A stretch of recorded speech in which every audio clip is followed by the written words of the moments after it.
ગૌમાતા બચાવો અભિયાન ગ્રુપના ગૌસેવકો દ્વારા એક અનોખી પદયાત્રા ધાણા અને પાવડાસણના ગૌસેવકોએ ભેગા મળી ગૌમાતાની રક્ષા કાજે ઢીમા સુધીની પગપાળા યાત્રા કરી હતી। પાવડાસણથી ઢીમા પગપાળા યાત્રા દરમિયાન હાઈવે રસ્તા પર બેઠેલી નિરાધાર ફરતી ગૌમાતાના ગળામાં રેડિયમ પટ્ટી લગાવી ઢીમા સુધીની ભક્તો પગપાળા યાત્રા કરી હતી। ત્યારબાદ ભગવાનના દર્શન કરી ગૌ ભક્તોએ આશીર્વાદ લીધા હતા। પગપાળા યાત્રાનું પ્રસ્થાન બાબા રામદેવ સેવા કેમ્પ પાવડાસણથી પાટિયાથી કરવામાં આવ્યું હતું। ત્યારે ચોમાસાની સિઝનમાં મચ્છર કરડવાના કારણે સૌથી વધારે હાઈવે રસ્તા ઉપર ગાયો બેસતી હોય ત્યારે ગાયોને વાહન ચાલકો રસ્તા ઉપરથી રાત્રે અંધારામાં ન દેખાય તેના લીધે વાહનોને હડફેટે લેતા હોય છે। ગૌમાતાને માર્ગ અકસ્માતથી ખૂબ જ જાનહાની થાય છે, જે બાબતને ધ્યાનમાં રાખી ગૌપ્રેમીઓએ માર્ગ અકસ્માતથી ગૌમાતાને વાહન ચાલકોને બચાવવા માટે આ એક અનોખી પદયાત્રા કરી હતી। આ પદયાત્રામાં વચ્ચે આવતા ગામડાઓના લોકોએ પદયાત્રીઓને ગૌમાતાના ગળામાં રેડિયમ પટ્ટા લગાવવાની સેવાનો લાભ લીધો હતો અને એમની ગૌમાતાની સેવાને બિરદાવી હતી। જે કે સિંગુદતી સાથે ભરત ઠક્કર ડીસા।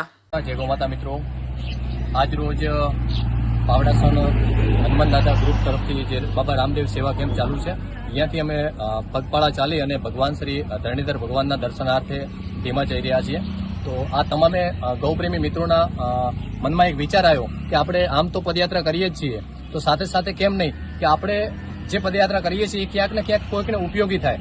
તો અમે બધા મિત્રો આજે ગૌમાતાઓના ગળામાં પાવડાસણથી ઢીમા સુધી વચ્ચે જે પણ ગૌમાતા નિરાધાર ફરતી રખડતી ગૌમાતા આવશે એ ગૌમાતાના ગળામાં એની રક્ષા માટે અમે માર્ગ અકસ્માતમાં કોઈ પણ પ્રકારનું ગાયને નુકસાન ન થાય અને સાથે પદયાત્રી અથવા કોઈ વાહન ચાલક હોય તો એ મુસાફરને કોઈ પણ પ્રકારની તકલીફ ન પડે એ માટે અમે ગૌમાતાના ગળામાં રેડિયમ પટ્ટા લગાવવાનો એક કાર્યક્રમ રાખ્યો છે, જેમાં આ તમામે મિત્રો આજે અમારી સાથે પદયાત્રામાં જોડાણા છે। સાથે આપ સૌ મિત્રોને વિનંતી કરીએ છીએ કે પોતપોતાના વિસ્તારની અંદર જ્યાં પણ ગૌમાતાને કોઈ પણ પ્રકારની તકલીફ હોય તો આપનાથી બને એ રીતે આપણે એ ગૌમાતાને બચાવવાના પ્રયત્ન કરીએ, જેથી કરીને આપણું દેશી ગૌધન બચી શકે અને ગૌમાતાઓ આપણને સારા એવા આશીર્વાદ આપે।